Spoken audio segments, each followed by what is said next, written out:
Bien, entonces siguiendo los mecanismos, en las últimas clases hablábamos acerca de siempre hablando de los mecanismos de acción de los eicosanoides, pues hablamos acerca de la parte, cómo actúan sobre la inflamación, sobre las plaquetas, sobre el sistema nervioso, la parte gástrica, la parte renal, y cómo participa favoreciendo a nivel del útero las prostaglandinas, que aquí es al contrario, ¿verdad?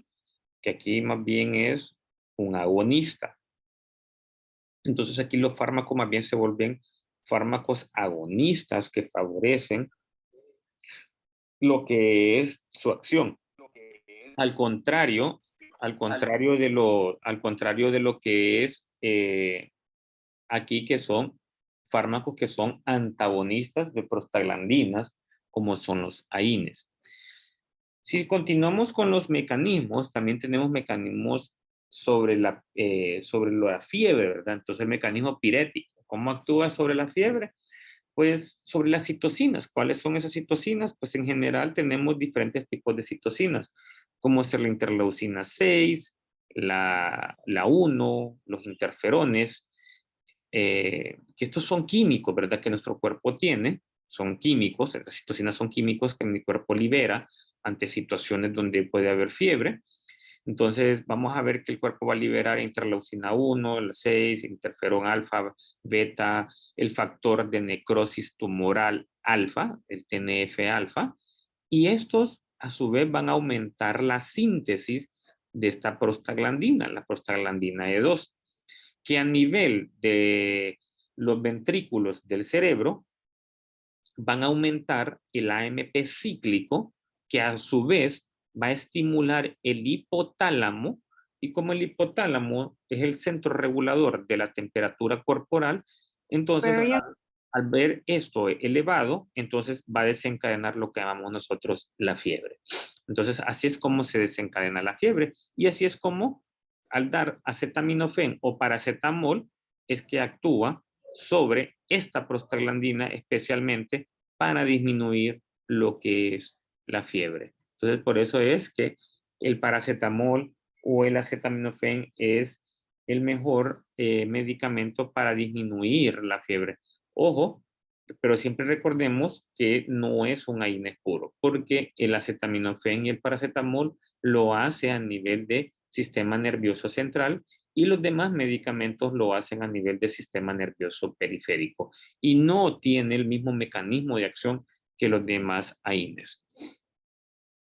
Ahora bien, los demás, y ustedes dirán, ¿y pues los AINES pueden bajar la fiebre? Sí, pueden bajar la fiebre, pueden actuar sobre estas prostaglandinas, pero no tienen la capacidad igual de desencadenar ese efecto antipirético como, eh, como los benzoaminosoles, que son esto, el paracetamol o el acetaminofén, para poder disminuir lo que es los cuadros febriles, ¿verdad?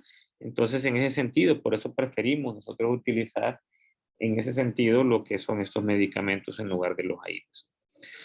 Otro mecanismo, pues son el mecanismo antiagregante. Pues lo que hacen los AINES es inhibir, bloquear la síntesis de los tromboxanos A2 y de la prostaglandina I2 de o sea, a favor de la trombosis. Entonces, ¿quiénes actúan ahí?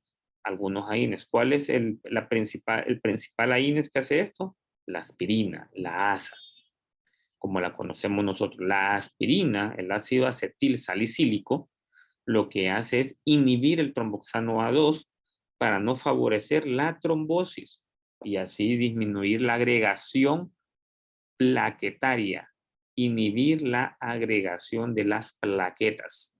De igual forma, la aspirina se convierte así en un cardioprotector, porque se puede inhibir esa formación del tromboxano A2. Y se vio en estudios que usando una dosis de 81 miligramos se puede alcanzar o se puede llegar a producir ese efecto. Ahora bien, utilizando dosis más elevadas, ya de 500 miligramos, ya logro yo el efecto analgésico, ¿verdad? Como de quitar el dolor de cabeza en los pacientes o un dolor de cuerpo. Ahora bien, a dosis más elevadas de esos 100 miligramos o de 81 miligramos, hay más riesgo de ¿qué? De mayor que sangrado o mayor inhibición de agregación de plaquetas, porque entre más desagrego las plaquetas, hay mayor probabilidad de sangrado. Entonces, a largo plazo, dándole una aspirina a un paciente, imagínense que llegue un paciente a la consulta externa, llega un abuelito a la consulta externa del Hospital General Atlántida o el centro de salud que están ustedes allá en Colón, en Olanchito, están ustedes allá en Raya, gracias a Dios, están en Guanaja, y en ese el centro de salud en que están ustedes, tienen que darle al paciente un medicamento para la artrosis porque sufre de dolores de rodillas y le van a dar un analgésico tipo ibuprofeno para esos dolores y también tienen que darle una cardioaspirina al paciente para protegerle el corazón para los coágulos de sangre. Y a este paciente le empiezan a dar los dos medicamentos y el paciente se los va a empezar a tomar y así va a ir todos los meses tras sus medicamentos porque le va a seguir doliendo las rodillas todo el resto de su vida y todos los meses tienen que darle su protector para el corazón. Pero que estamos, y vamos a ir viendo que al siguiente mes ya no va a haber de la de 81 miligramos, sino que solo va a haber probablemente de la de 500. Y como este señor padece de Alzheimer, se le va a olvidar en la mañana que ya se tomó la pastilla del corazón y se va a volver a tomar otra aspirina al mediodía. Y a veces la va a confundir con la ibuprofeno y se la va a volver a tomar. Entonces, ¿qué estamos generando en este paciente? Una mala toma del medicamento, porque muchas veces recuerden que estos pacientes hasta viven solos. Entonces, este paciente lo que vamos a llevar es a que está tomando dosis inadecuadas de su aspirina, tomando ibuprofeno, que es un AINES, favoreciendo más lo que es, potencializando más la producción más de una probable gastritis, más úlcera gástrica y más la aspirina que también es otro AINES y que también va a haber una desagregación de plaquetas, entonces este paciente va a conllevar más rápido a una úlcera gástrica que le va a llevar a un sangrado digestivo alto fácilmente en los próximos meses. Entonces, este paciente lo estamos condenando a que nos va a hacer un sangrado digestivo alto, o sea, un sangrado a nivel del estómago en los próximos meses, muy probablemente. Entonces, por eso tenemos que tener cuidado, o sea, nosotros somos los cuidadores de estos pacientes. Tenemos que velar bien con qué medicamentos se van, qué medicamentos están tomando y explicarles bien. Mire, esta es la pastillita la que tiene que tomarle el corazón. No se exceda a tomar más de esta o que compren que compren su propio pastillero, ¿verdad? Para que, mire, esta es la pastilla, aquí meta todas sus pastillas de lunes a domingo. Y aquí va a poner esta y esta, y se la va a tomar así. Entonces, ¿para qué? Para formarles un hábito a los pacientes. Entonces, son las cosas que también tenemos que hacer nosotros como educadores, que tenemos que ir haciendo nosotros más allá de simple darle los medicamentos a los pacientes. Ser educadores y facilitadores de la información a nuestros pacientes. Como siempre les digo yo, tratemos a los pacientes como nos gustaría que nos trataran, tanto a nosotros como que les gustaría que le trataran a su papá o como le gustaría que le trataran a sus abuelitos, ¿verdad? Entonces, así tenemos que tratar nosotros a los pacientes. ¿Cuál es el otro mecanismo de acción analgésico? El del dolor. Y recordemos que los AINES pues van a tratar igual forma, ¿verdad? Como así como trata a nivel del mecanismo antipirético, pues igual actúa sobre el factor de necrosis tumoral alfa, sobre la interleucina 1, sobre la interleucina 8 y pues este a su vez va a actuar sobre bloqueando las prostaglandinas, ¿verdad? Porque cuando hay dolor se liberan estos y se libera la prostaglandina. Entonces, ¿qué es lo que vamos a hacer? Es bloquear esto para bloquear esto, ¿verdad? Y así poder bloquear los umbrales nociceptores multimodales de las fibras nerviosas C. Eso es lo que buscamos, bloquear todo esto con los AINES. Entonces, en ese sentido, pues vamos a ir viendo nosotros que es lo que busca el mecanismo analgésico, interferir para bloquear ¿qué? Para poder estimular, bloquear citocinas, disminución de los expresión de canales iónicos, inhibir síntesis de prostaglandinas a nivel, si es a nivel periférico, pues bloquear, a nivel central, inhibir, interferir y pues ir disminuyendo todas esas acciones. Y aquí vamos viendo, ¿verdad? Cómo se va, cómo vamos logrando todo eso, ese mecanismo de acción, disminuyendo la actividad sensibilizadora de mediador de la inflamación, inhibiendo la síntesis de prostaglandinas, inducida por estos mediadores, perdón, prevenir la sensibilización periférica, produciendo una acción antiálgica, produciendo la analgesia en dolores inflamatorios agudos como crónicos. Y pues aquí cuando hablamos de la farmacocinética y la farmacodinámica, ¿verdad? Y pues para ir viendo nosotros, pues siempre, ¿verdad? Cómo vamos a trabajar, ¿verdad? Sabiendo que pueden haber ácidos orgánicos débiles, entendiendo que la mayoría de estos medicamentos tienen una buena absorción a través de la vía oral, la mayoría de los medicamentos ahí tienen una alta unión a proteínas. Recuérdense que entre más se une una proteína, un AINES, permanece más tiempo unido a esta proteína. Y entre más se une a una proteína, menos tiempo va a pasar, va a estar unido a un tejido. Y entre menos tiempo pasa unido a un tejido, entonces menos efectos secundarios van a existir. Entonces, más tiempo pasa unido a una proteína, entonces menos efectos secundarios hacia el cuerpo del paciente. Esa es la importancia de estar unido a una proteína. O sea, tiene una alta unión a proteínas, ¿en qué porcentaje? En un 90%. Su concentración máxima en sangre, o sea, en plasma, es de 4 horas. O sea, después este medicamento es excretado. O sea, entre más tiempo, entre menos tiempo pasa en la sangre, es mucho mejor también. ¿Por dónde se elimina? A través del riñón. Entonces, eso es importante. En algunos pacientes hay que ajustar la dosis del medicamento. ¿En quiénes? En aquellos pacientes que tienen daño renal. Esto es insuficiencia renal, o sea, en los que tienen daño renal o en los que tienen daño hepático. La mayoría de los AINES en general, más nos tenemos que preocupar es por el daño renal. Por el acetaminofén y el paracetamol, más nos tenemos que preocupar por el hígado. Ténganlo bien en cuenta eso. Por el daño renal, más por los AINES. Y por los que tienen daño hepático, más por el acetaminofén y por el paracetamol. Como hablamos en cuanto a interacciones farmacológicas, el usar juntamente AINES con aspirina y esteroides puede aumentar el riesgo de lesiones gastrointestinales, lo que les decía. Volvamos al paciente, a nuestro abuelito, que le dieron el ibuprofeno, le dieron la aspirina. Entonces, está bien que se lo den, pero no acostumbremos a mucho ibuprofeno este doncito o dosis altas de aspirinas.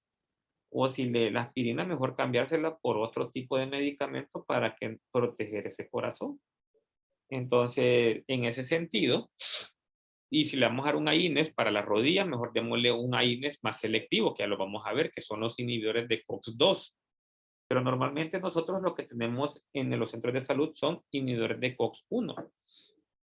Pero si le damos un inhibidor de COX-2, pues este es más selectivo, como el heterocoxib, celecoxib, estos son más seguros y lo pueden usar por más tiempo. Sin embargo, vamos a lograr ver que estos heterocoxib o celecoxib pueden tener un riesgo cardiovascular. Sin embargo, siempre hay que estarlo vigilando, ¿verdad? Entonces, vamos a ir viendo eso. Ahora bien, recuerden también, ¿verdad? El uso de los esteroides, que hay pacientes que también usan mucho esteroide, como la prednisona, que hay que tener cuidado, no usarla más de 10 días, que ahorita en el COVID se utilizaba bastante el esteroide, ¿verdad? Entonces hay que tener bastante cuidado también con el uso de esteroides, cuando lo utilizamos más de 15 días, más de 20 días, porque también además de producir un efecto a nivel del cortisol, y que nos puede producir un poco de alteraciones a nivel hormonales, también puede haber la suma de los AINES, aspirina y glucocorticoides, volviendo a la cascada del ácido araquidónico. Recuerden que los esteroides actúan a nivel de la fosfolipasa A2 si vuelven a ver los videitos, van a ver ahí que los esteroides ahí actúan, pues también puede haber un aumento del riesgo de lesiones gastrointestinales, porque los glucocorticoides bloquean desde la fosfolipasa 2. Entonces hay más bloqueo y hay más riesgo. La warfarina, si la warfarina es un anticoagulante, entonces si utilizan AINES con warfarina, pues todavía potencian sus efectos mayores y pues hay que tener bastante cuidado, siempre preguntar si el paciente que está en AINES está usando warfarina, entonces hay que bajar el efecto de el uso de la warfarina en ese paciente o siempre consultarlo, ¿verdad?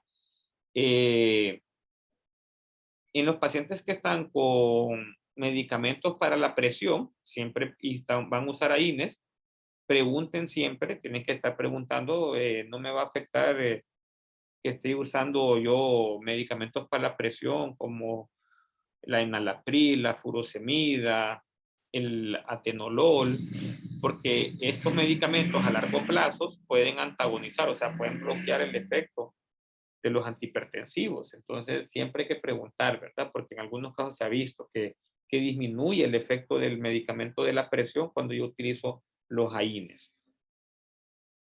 En ese sentido, pues entender que hay efectos adversos por parte, el efecto local directo de los AINES, pues cuando quedan atrapados en las células gastrointestinales, ¿verdad? Entonces, si nos vamos a la parte bioquímica, lo que hacen los AINES, pues desacoplan haciendo una fosforilación oxidativa de esa célula y así se disminuye lo que es la producción del ATP. Y pues en ese sentido, lo que vamos a desencadenar es pues que se inhiba la COX-1, como ya hemos mencionado nosotros, disminuye la prostaglandina I2, E2, y pues vamos a encontrar lo que es la vasoconstricción, disminuye el moco, el moco gastrointestinal, como dijimos nosotros, disminuye el bicarbonato, y si disminuye el bicarbonato, pues ya, por ende, va a aumentar el ácido clorhídrico, ¿verdad? Y va a aumentar la pepsina, que ya lo explicamos en los videos anteriores. Y esto va a conllevar a daño a la mucosa, a exposición de esta mucosa que va a llevar a gastritis, y esta gastritis va a empezar a lacerar toda esa mucosa llevando a úlceras, y cuando esta úlcera va exponiendo los vasos sanguíneos que hay de esa mucosa del estómago, pues esos vasos sanguíneos se van a empezar a rasgar y van a empezar a desencadenar hemorragias. Y estas hemorragias que van dañando, pues eventualmente pueden perforar el estómago y pues ahí va presentándose concomitantemente lo que es dolor, náuseas y pues todos los síntomas como la pirosis, la úlcera gástricas y pues riesgo de complicaciones. ¿Cómo podemos prevenir esto? Pues utilizar AINES que sean menos gastrolesivos. Yo me iría por los COX más selectivos. Utilizar siempre, hoy en día ya no utilizamos, como les digo, no es una opción el misoprostol, sino que yo me iría por un inhibidor de bomba de protones como lansoprazol, omeprazol, esomeprazol, pantoprazol, dexlansoprazol, que es lo que utilizamos hoy en día y que son mucho más seguros. Y pues si con eso no mejora el paciente la acidez, pues podemos agregarle el sucralfato y pues ahí van a ir, el paciente va mejorando, ¿verdad? Y si así todavía no mejora, pues podemos probar con los agonistas de prostaglandina para favorecer siempre y cuando el paciente no sea mujer y que esté embarazada. Ese sería. A nivel renal, ¿cuál es el efecto adverso? Pues la retención de sodio y agua, que nos va a conllevar a ¿qué? A edema y la hiperpotasemia, ¿verdad? Ese es el efecto. Y reducción de la función renal, porque ya dijimos que lo que hace es un bloqueo de la arteria renal aferente. Entonces, recuerden que toda la sangre de mi cuerpo, cuando sale del corazón, tiene que ir a todos los órganos del cuerpo. Pero, así como la sangre tiene que llegar al riñón, esa sangre que llega al riñón, la sangre llega al riñón, pero en el riñón la sangre no entra al riñón. Llega al glomérulo, si se acuerdan de la clase de fisiología, entra al riñón no como sangre en el glomérulo. En el glomérulo lo que va a haber es una filtración de agua, ¿verdad? Y esa agua lo que va a salir por ahí es filtración y excreción de lo que los desechos. Y la sangre va a volver a retornar a través de las venas renales otra vez hacia el corazón para volver a filtrarse. Entonces, a eso le llamamos nosotros filtración renal. Entonces, la tasa de filtración renal siempre tiene que permanecer. Ahora bien, cuando yo doy lo que es AINES a largo plazo, entonces desencadeno un cierre parcial de la arteria renal aferente, o sea, la arteria que lleva sangre del corazón al riñón. Y si yo cierro esa arteria, no voy a llevar suficiente sangre del corazón a ese riñón. Entonces ese riñón se va a quedar sin flujo de sangre. Y si nos quedamos sin flujo de sangre, nos va a llevar a agravar la función renal en esos pacientes y va a haber una perfusión renal disminuida y nos va a llevar a una insuficiencia cardíaca congestiva. ¿Por qué? Porque la sangre, en vez de ir hacia el riñón, se va a volver a regresar hacia el corazón. Entonces lo voy a empezar a congestionar el corazón, clases de fisiología, el paciente va a empezar a ponerse hipotenso. Aquí, bueno, aquí sería más bien hipertenso porque no está saliendo esa sangre.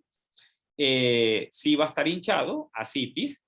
Vamos a tener pacientes con nefropatía y pues todo esto va a llevar a complicaciones, ¿verdad? A nivel del sistema nervioso, los efectos adversos, pues el paciente presenta vértigo, puede haber depresión, altos usos de los AINES, ¿verdad? Y pues por eso hay que tener bastante cuidado, ¿verdad? Pues a nivel de plaquetas ya mencionamos, pues se inhibe la agregación de las plaquetas, más que todo en aquellos que utilizan aspirinas. Hay aumento de hematomas por lo mismo. En el útero, pues puede haber riesgo de hemorragias, perdón, sí, puede haber riesgo de hemorragia porque empieza a sangrar.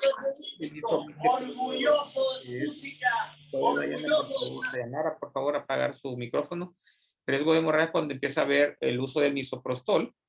Y en vasos sanguíneos, pues se ha visto en las madres embarazadas con el uso de un medicamento. Cuando ustedes estén, recuerden siempre esta parte, miren, desde ahorita se los digo, cuando ustedes estén en pediatría, creo que una de las pediatras les va a dar la clase, el cierre del conducto arterioso.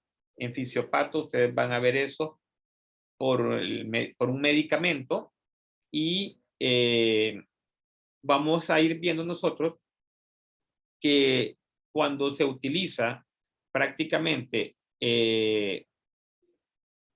este medicamento que es la indometacina, mírenla bien, inclusive en lo que están, si ustedes ya están viendo las guías de las lo que es la guía del RAMNI, entonces las normas, entonces ustedes van a ver que la indometacina antes se utilizaba, algunos las utilizan todavía, la indometacina, en algunos centros de salud utiliza, la indometacina se utiliza para detener el parto pretérmino, pero puede producir lo que es el cierre del conducto arterioso, pero el cierre del conducto arterioso es un conducto en el corazón del producto, o sea, del feto.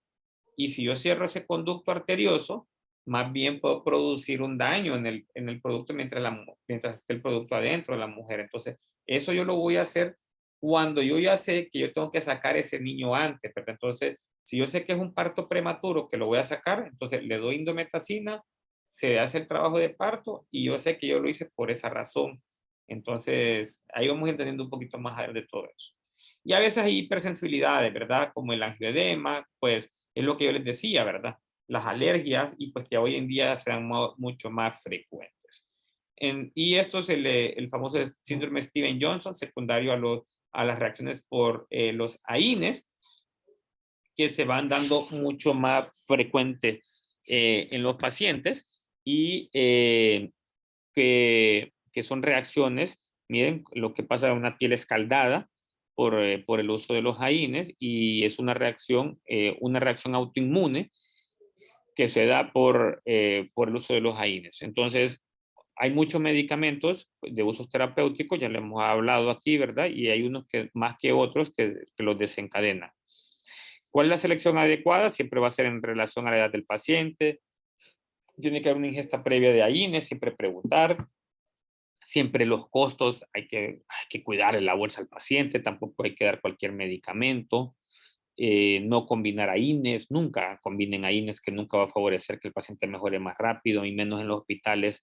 Me da tanta pena que en los hospitales que se combinan dos tipos de AINES, que famosos cócteles, y el nivel académico queda por los suelos. O sea, es una pena como la academia se pierde en los hospitales, que parecemos que estamos haciendo medicina basada en experiencia o en empiricia. O sea, ahí es donde me dan ganas de vomitar más bien a mí, porque no sé dónde quedó la academia en esos hospitales cuando realmente tenemos que ser académicos, y por eso nos tomamos el tiempo para que no cometamos esas iatrogenias dentro de nuestros hospitales, ¿verdad? Entender, ¿verdad? Que los antipiréticos tienen que ser de acción rápida y breve, los analgésicos tienen que ser de acción prolongada y potente, y pues los inhibidores selectivos de COX son de mínima dosis, breve tiempo, y no utilizar en pacientes con riesgo cardiovascular. Esa es la cosa de los COX-2 que vamos a ver, que son mejores que los COX-1, que los COX-2 no producen daño a nivel gastrointestinal y tampoco a nivel renal, pero en pacientes que tienen riesgo cardiovascular no los puedo utilizar. Entonces, y pues también aprender a evaluar la escala del dolor, ¿verdad? Que yo a través de las facciones faciales, o sea, al paciente yo le voy a preguntar siempre en la visita de 1 a 10, ¿cuánto le duele a usted? A 10, pero usted no lo ve ni llorar. Un 10 es alguien que llega llorando, ¿verdad? Entonces ahí yo aprendo a entender que es un dolor que lo hace llorar.